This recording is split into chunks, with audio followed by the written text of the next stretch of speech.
విధానాన్ని అది ప్రయోగాత్మకంగా ఉంది, ఫలితాలు ఎలా ఉంటాయో తెలందాన్ని వార్తాపత్రికల్లో, టీవీల్లో, యూట్యూబ్ ఛానల్స్లో ఎక్కడ పడితే అక్కడ విపరీతమైన ప్రచారం చేసి ప్రజలను ఇబ్బడి ముబ్బడిగా దోచుకుంటున్నారు.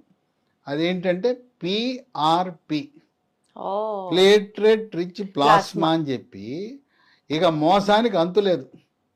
ఏంటి, మన రక్తం తీసుకుంటారు, దాంట్లో ద్రవాన్ని, రక్తంలో ఉండే ద్రవాన్ని ప్లాస్మా అందులో కూడా అంట కదా సార్, స్టేజ్ 1 స్టేజ్ 2 అంటే తగ్గిన కేసెస్ కూడా చాలా ఉన్నాయి కదా. ఏం తగ్గలా, మోసం, పచ్చి మోసం.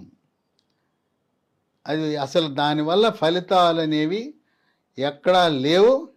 ఇదంతా అడ్వర్టైజ్మెంట్. సరే, ఎన్నో రీసెర్చ్ స్టడీస్, వాళ్ళకి అవార్డ్స్ వచ్చాయి, వాళ్ళకి అబద్ధాలు, సృష్టి, కృత్రిమ సృష్టి.